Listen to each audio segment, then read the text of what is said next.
Cadillac may as well put a Ferrari badge on their car. And in the midst of this, for fans of Zhou, this is great news. But for any Americans watching, you might want to sit down. This is all bad news for Colton Herta. This news is gonna hurt ya. It was already a blow for Colton when the FIA restructured super license points, giving more rewards to Indycar drivers after he had just left. A move meant to strengthen ties between it and Formula One. And then with the confirmation yesterday of Zhou Guanyu becoming the team's official reserve driver, technically outranking Colton, the mission statement of the Andretti-backed prodigal son of former champion Mario Andretti stands to become a rather crowded jostle for a potential seat at best. And at worst, moving to Formula 2 has now become somewhat of a rushed decision. Now he's paired up at high-tech TGR, a Toyota-backed team, with Ritomo Miyata. Yeah, that sounds like a very handicapped position, my friend. And he's also got a lot to prove, because he and Ritomo are going to be one of the most experienced lineups in Formula 2 next year. And in that capacity and context, I also mean the oldest. In fact, he's actually older than quite a few Formula 1 drivers, and this is getting to the point where if you're 22 in Formula 1 and you're debuting, you are considered a little bit past it. And him partnered up with Miyata, it sort of turned into a GM versus Toyota mini battle. Which of these more seasoned prospects will fare better? The IndyCar guy or the Super Formula guy? Both with backing from international car companies. However, Colton is up against 3 drivers of the team he looked destined to join easily, seeing all 3 mainstays with some degree of Ferrari relationship from throughout their careers. Although admittedly, we look at the team principal of Cadillac, Graham Loudon, and then realise that, oh yeah, he's also Zhou's manager, you'd be just thinking, well, duh, of course this was gonna happen, Law, why is this news? But I do think it is really weird for Colton to process, because for years now, we've also thought that Herta joining Formula 1? Well, this just seemed like destiny at this point. We all talked about him with AlphaTauri, but now he is going to be in Formula 1, albeit as a Cadillac test driver, not the reserve. He's still got a little bit of work to do. Yeah, put him in F2. And it doesn't help that the guy who technically now outclasses you has been around the block, the F1 block, a few times. 3 full seasons of competition. He's also been a reserve driver for Ferrari. He also, let's not forget, although everyone likes to dunk on him, was the only Sauber driver to score in 2024. And for Cadillac to get someone like this, an actual F1 driver with former Ferrari Academy accreditation joining this project, who is going to be running a Ferrari power unit in the simulator that he's very familiar with in its first few years, this Chinese driver knows his horse. It's yet another sign that General Motors wants to telegraph to the world that, yeah, we like Colton and we want him to be part of our journey, but we also want to show you we understand how the F1 driver market works too. Basically, the way I read this is that it's a good thing, but they're not delusional and thinking, yeah, we want someone in there just because they're American. They're not overly optimistic. They are going to try, but they at least are aware of what Formula 1 does and how it operates. And also, when Cadillac runs into inevitable trouble of running this Ferrari power unit, at least with someone like Zhou Guanyu knocking around the paddock and in the simulator, they're going to have one of the best people in the business right now to come in and help fix it in real time. So having him there and being able to fix this in their first season, this is a fantastic advantage for Cadillac. Because let's be real, Cadillac, they're just trying to survive in their first season. They are the living embodiment of Netflix's drive to survive, because that's what they gotta do. And they're not gonna lose any sort of credentials or credibility because they're slow or anything like that. I mean, that's meant to be a guarantor for a first season. If they're not, it would be absolutely bonkers, brawn bonkers. Their main goal is to make sure that everything doesn't break at the same time. What they need to do, to a lesser extent than Audi, because they do have the Sauber legacy in which to fall back on, is to make sure everything runs like a Formula 1 team should. They can then go from there, even if they're not the best out of the gate. I can imagine that if they got 8th place in the Constructors, that would be like them winning the championship. So for those reckoning that this pick of having Zhou Guanyu is a safe bet, it's a smart bet, and it really makes good sense in which to have, at least for the first couple of years, or, as I will go into in this video, could be a long-term solution. And it's all part of the global fan base plan that Cadillac is operating here, with this lineup they've got in Checo covering the Americas, Valtteri covering the European fan base as well as Australia, and with Zhou Guanyu really appealing to Asian audiences. There is a reason for everyone across the planet to like or at least back Cadillac in some shape or form. Make no mistake, Ferrari will be imparting their way of thinking with Cadillac as they develop, and Zhou will be right there as one of the main translators. So it means that the introduction to Formula One, which they have dabbled in with that little bit of a test around Imola, will be off to a really solid start. And it also will help that their main drivers have a little bit of experience with the Ferrari language too. Albeit Checo's comes from way back, which has only been recently recalled with, again, that Imola test. But let's move back to Herta for a second. The FIA increasing the super license points for IndyCar is sort of good news for IndyCar as a whole, but it's not really kind to Herta as a specific case because he's not being rewarded for the racing he's done up to now with this brand new scoring system. So Herta's move to F2 now feels comically and unfortunately mistimed. It could still work though, because the series is right below F1, and it can offer super license points in a big way, and his weekends will line up with F1 events, so he'll get valuable exposure to the paddock, and it can also be an introductory tour for any fans from Europe who might have been skeptical of the American to try and get to know him a little bit. But the irony though is that this also turns his 2026 into a public audition, right next to the very people who will decide whether he's an F1 driver in waiting, or just us indulging in the thought experiment that we've been having for the last few years or so. And then high-tech choose to put him next to Ritomo Miyata, which for people like me is fantastic because you can get the foam out for this, you can get the spanner out for this, you can also maybe even get the rarely used cup of copium, depending on who you're a fan of. Because you get this mini narrative where Herta's trying to become Cadillac's future, whilst Miyata is trying to do the same with Toyota, and they're doing it in the same team. It's the kind of situation where nobody needs to make it political for it to then become political anyway, because without even trying, I reckon that Cadillac might have just become Ferrari's next long-game customer team, whether they intended to or not. Because the events of the last 12 months, ever since Io Komatsu and Akio Toyoda actually decided to join forces with the, of course, legendary motorsporting Kazoo, it means that the relationship that Haas had with Ferrari, which we all thought was rock solid after Sauber moved over to Audi, a little bit more precocious. I would describe what Haas is going on right now as a little bit of a ménage à trois, as in Io Komatsu is claiming that they're able to handle Toyota and Ferrari expertly, these two juggernauts of motorsport, and then there's Haas in the middle, the little runt, little twink, realising we've got these two major hunks and they're really liking us. Ferrari needs a friend on the grid, and a really committed one. And at this point, it's starting to become less committed from Komatsu's side of things. It's not quite the same as it was with Gunther Steiner, who effectively owed Stefano Domenicali and Ferrari Haas's own existence. Haas has moved on since then. They found someone new. But let's remind you of the facts here, because you might be thinking I'm getting a little bit fanciful here, but this is a real conundrum for Ferrari to deal with. Ferrari have an agreement to supply Cadillac with engines for the next 3 seasons, to get them off the ground before General Motors is ready to go with their own supply, the FI giving them approval to become an engine supplier from 2029 onwards. Their public messaging has also been about that date as their ideal starting off point. Note, ideal.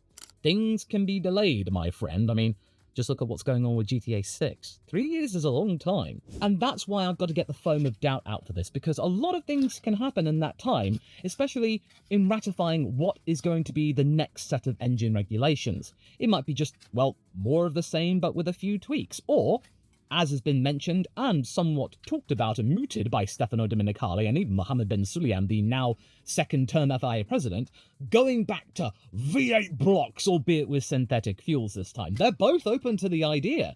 So if you're getting General Motors looking at that, thinking, well, are we going to be going backwards with synthetic fuels and V8s like Sebastian Vettel did with Rev Without Trace? Why are we turning hundreds of millions of dollars into vapor to make this really complex turbo hybrid unit, which is not going to be around after 2030? It's a real fair question for any team's chief financial officer to consider. They can still learn the sport in the meantime with their own engine department. They can still build the facility and hire the people, do the dyno work, of course. But the moment they race their own power unit, they will also inherit the full reputational risk of being the reason why the car is slow. If Ferrari drops the ball, they can, like Alfa and Haas did in 2020, blame their suppliers for the problem. This is where Ferrari's incentives start to sneak in like a cat, which is something of which Zhou is a fan of, because a cat was part of the teaser campaign for his own announcement. They used to have Ferrari Sauber as their long-term partner and customer, and a driver development playground. That relationship started to wane though when Alfa Romeo became Sauber again after their naming rights agreement ceased, and Audi took full control of the operation. I mean, of course, there was the BMW Sauber days, but when BMW abandoned them, who did Peter Sauber turn to and they actually answered the call? It's Ferrari. But seriously, losing Sauber was a real blow to Ferrari as part of their junior driver universe, as in being able to give their youngsters who they put a lot of time and effort into a little bit of a solid platform which they really knew inside and out. Relationship that Sauber had with Ferrari was so tight, we got Michael Schumacher testing a Sauber one time at the very beginning to show how serious this was and how big of a deal this was. Even though, admittedly, the only customer Ferrari team to ever win a race was Sebastian Vettel's Toro Rosso. I mean, Sauber never won a race, but they came close with Ferrari power. And you also have to consider that Haas has actually gamely stepped up to the plate to replace Sauber in that regard. They gave Mick Schumacher a chance, they gave Oliver Behrman a chance, and he's doing really well for them. So this isn't the first time that Ferrari has relied on someone else other than Sauber, but the way that Haas is going right now, I can imagine that after Behrman, it's going to be really, really difficult for any Ferrari driver to make it to Haas without having to convince Toyota that they're the real deal or worth or bigger than the one that they might want to champion. And the whole Haas debate is a strong thing to consider, especially with Komatsu openly saying just a few days ago that 2027, Toyota wants to have a say in the driver lineup, because that might be the time when Behrman gets the call up to Scuderia Ferrari. Who are they going to be replaced by? Well, ideally a Toyota-backed driver. And it also helps that Toyota has been bolstering their infrastructure and technical troops as part of their partnership, as well as providing Haas an actual simulator of their own for the first time instead of just using the same things and hand-me-downs of Ferrari. And again, Toyota wants to bring in one of their own drivers as long as their own crop performs, so as to dispel any notion that Toyota is only paying for an F1 seat instead of providing a legit driver of note. But yeah, look to what they're doing in other formulae, my friends. They are really serious about this TGR development program. They really are committed here, so hopefully, in the not too distant future, they will provide some genuine gems for Formula One. They are really serious here. And yes, Haas might remain Ferrari-powered until the end of 2028, which is when the current deal expires, and they will remain committed in providing some Ferrari drivers a little bit of time in FP1 and other duties, but there is also that commercial incentive and cooperation with Toyota to consider,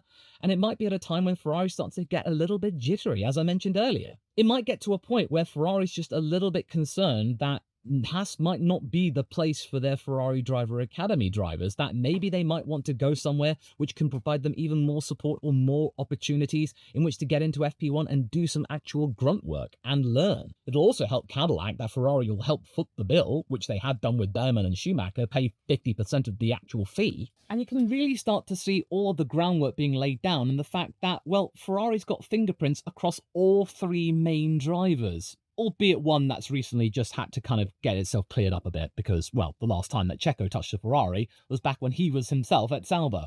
Then there was Bottas, who spent time at Sauber Alfa Romeo when it was Ferrari-powered. And now with Zhou publicly announced, he's Ferrari through and through, having spent last year in the trenches alongside Lewis Hamilton and Charles Leclerc. The only downside is that he had too much to experience to partake in FP1 sessions, that duty going down to the likes of Dino Beganovic.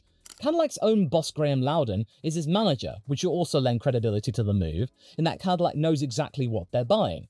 He wouldn't back Zhou unless he added real value, because anything less risks looking like favoritism because, well, he owns the future and destiny of Guanyu. I do believe that Ferrari are doing their best to maintain a customer workflow, after losing Sauber to Audi, all the while Haas gradually becoming less of a pure Ferrari development outlet. Cadillac are the perfect replacement because they're offering something new which Ferrari can put their stamp across throughout the entire widget. They can be part of that story because Mario Andretti is a former Ferrari driver, somebody who is held in regard and respected by the Tifosi.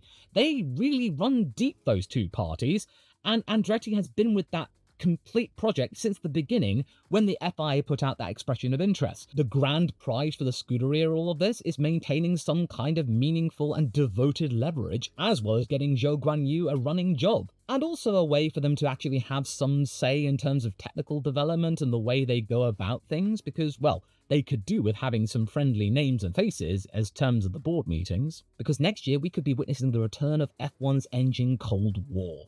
Ferrari supplies Cadillac, Toyota influences Haas, we've got Mercedes with their own roster of peoples. Audi's taken over Sauber, you've got Red Bull running their two teams, so you've got 5 entities out there and 11 teams, which means that everyone's got some sort of junior operation or a customer in which to partake in terms of development and cooperation and collaboration, having an extra seat at the table in terms of negotiations in which to use their political heft. Can you imagine that in the next couple of years, Ferrari actually losing some of that power and responsibility and actually be seen as the only team that doesn't have a customer? No, they're not going to want that at all. Or, if they do continue to have Haas, they don't want to have some sort of special arrangement or understanding with someone like Toyota, which then brings us to the notion to their next great talent, Rafael Camara. He is the new hotness, having won the F3 championship in record time with a race to spare. As he steps up into F2 with Invicta, F1 also has increased the rookie FP1 running requirement from 2025, with each full-time driver required to step aside for a rookie 2 times across the season, and that rule creates demand. Teams need rookies who can do the job cleanly and not put the car in the wall. And if Ferrari has a top-tier junior they want to season, they need seats and they need Friday mileage. Yes, they do have Dino Deganovic to call upon, and I'm pretty sure that they will. But they also do have the consideration of Camara as well, because, well, he could be easily a title contender. And considering that Zhou Guanyu can't do FP1 sessions, this is a golden opportunity for Cadillac to be able to have 2 top-tier FP1 drivers. Colton Herta can have a go-around in the Cadillac machine, and then Rafael Camara can do the same thing, albeit at different times, or they can be compared against one another. Rafa is going to be in an FP1 session because the time is right to be able to capitalize and make the most of the Brazilian market, because Globo has managed to get the TV rights to Formula 1 at a time when Gabriel Bortoleto is back in Formula 1 and proving to be a real solid bet with Audi. So hey, if Cadillac can make the most of and offer Ferrari an opportunity in FP1 session, especially the Brazilian Grand Prix, then hey, that's extra awareness in the South America region too. Because if Haas are busy juggling Toyota's growing priorities and Cadillac are building a brand new operation that will desperately want meaningful rookie FP1s, Ferrari can plausibly offer Caddy a polished rookie program that gives them useful data, helping their relationship with their own engine supplier no end, as well as developing Colton. And in exchange, Ferrari get a junior in an F1 car. Nobody needs to share a driver in a dramatic way. But going back to Cadillac's 2029 engine target for a second, given that Haas's expiration date is also at the same time, GM's target might end up being more of a negotiation tactic rather than a fixed destiny. Having an actual date signals an element of ambition to the FIA that they are committed General Motors, that they do want to supply engines, and hopefully they might even generate a customer in the years to come. Going to the fact that the engine rules and the formula could change come 2031, there is that element to consider. So until we get a situation that the 2031 engine rules are ratified and are confirmed, and if they end up not being that different to what we've already got, expect the future of that date to either be pushed back that little bit more by a couple of years, because its main purpose right now, as the team is busy building up their factories, is to provide a little bit of power in negotiations with Ferrari. If you're Ferrari and you know that Haas could easily terminate the deal and not extend it past 2028, and you're going to need a customer because Sauber's way out of the picture at that point, who are you going to turn to? Well, your current customers. By then, potentially for 2029, your only customers.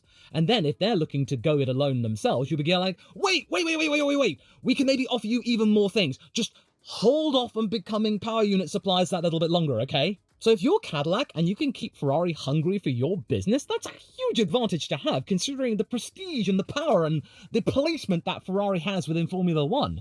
You've got that, the brand new team, and like, hey. And there is a practical reason why Cadillac may wish to roll with this plan, because building your own power unit is a huge risk to undertake. I mean, just ask Red Bull with their powertrains department. Mekki saying that this undertaking is absolutely bonkers, but hey, we're doing it, so we may as well make the most of it. Even F1 veteran Pat Simmons, who is involved with the Cadillac project, has talked about how unrealistic it would be to dump the 2026 engine plans given the investment already made by newcomers like them and Audi. So that same reality would also apply to GM's own walls. You don't flip a switch and become Mercedes. And this helps considering that Simmons was previously F1's chief technical officer, so his words carry some weight. His hiring was Cadillac's way of buying time and talent. So this could be useful if the engine cycle does change after 2030, and the next rules are completely different. So it's completely reasonable for Cadillac to maybe look at all of that and decide that maybe they should just wait until 2031 until they actually bring out a brand new power unit, when everything might change. And if that happens, Ferrari will continue to have a customer for another few years. An American brand with an American market story and a driver ladder that can absorb Ferrari juniors and Ferrari-adjacent veterans wholeheartedly and with full commitment, unlike over at Haas. Yes, this might seem as a bit of a walk down if this were to happen, that, oh, Cadillac are quite happy being customers of Ferrari, but right now, having this tie and relationship with Ferrari is only going to do them the world of good, especially with them having access to that really impressive driver pool. Has actually been pretty good and giving its drivers something to do. There's also the thing to consider that if they did pull the plug, Ferrari would take everything with them, which is something that Sauber has had to deal with as they become Audi, that once the deal was done and Ferrari were out the building, they took their whole IP with them, meaning that Audi had to fill in the gaps on their own. They had to basically start from scratch, which shows that their 2030 target for contending for championships is a fairly pragmatic one, because they're having to just fill in a really big hole. Cadillac might have to do the same thing, so if they can just delay it for another couple of years until they gain more experience, then that's not a bad idea. So with all of this in mind, the Ferrari relationship, where does this leave Herta? Well, in a pretty weird spot, that's what. His F2 rookie season is now happening in an environment where Toyota and General Motors have reasons to watch them closely.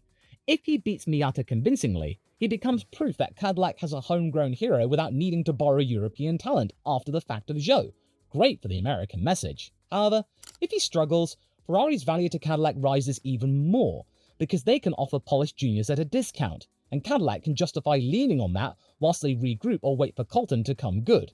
I've talked about Camara maybe joining the Scuderia if both Hamilton and Leclerc exited the front door, but he could wind up being a caddy driver if Haas are looking at Toyota drivers like Miata, or even in a different reality, the rally whiz Robin Pera. So Zhou's appointment as the reserve driver for definite and Colton Herta being only a test driver proves that Herta has entered the back of the line, and it's made his job of getting into Formula 1 that little bit harder. Because my view of Colton joining F2 was a little bit of a fact-finding mission, whereas now it seems to be a fight for survival. He's no longer next in line, that's for darn sure, because right now Cadillac's main mission for its first season is to reduce the level of unknowns it has in its possession as much as possible.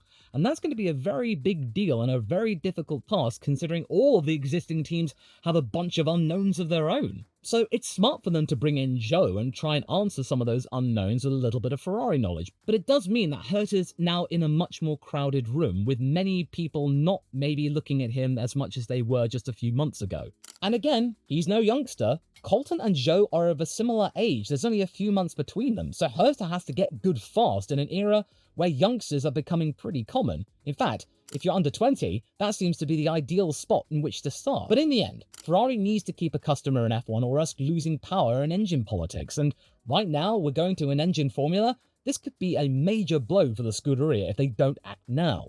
All at the same time when Cadillac needs stability and Haas is sharing its attention with Toyota. So maybe GM might do well to hold off on bringing in their own engine in case the rules flip, or maybe Ferrari decides to offer them up even more things. Should they end up remaining with the Scuderia, it won't be because GM dropped the ball regarding an engine, no. But because modern F1 is about picking the right moment in order to take risks. Because Ferrari knows all too well what can happen when you take the risks at the wrong time or you don't execute them properly. So Cadillac will do themselves a favour in learning from the mistakes of Ferrari and building up the connections with the Scuderia to mean that they have a very solid medium to long-term plan. Colton, I wish you the best in your first F2 season, because you're going to need all of that well-wishing given what you're up against, with Miata in the cockpit next to you and Zhou Guanyu ahead of you in the line. And what you're going to need more of is a little bit more ladder action, which is what I can offer you right here with this video, which I think will tickle your fancy. I'll see you over there.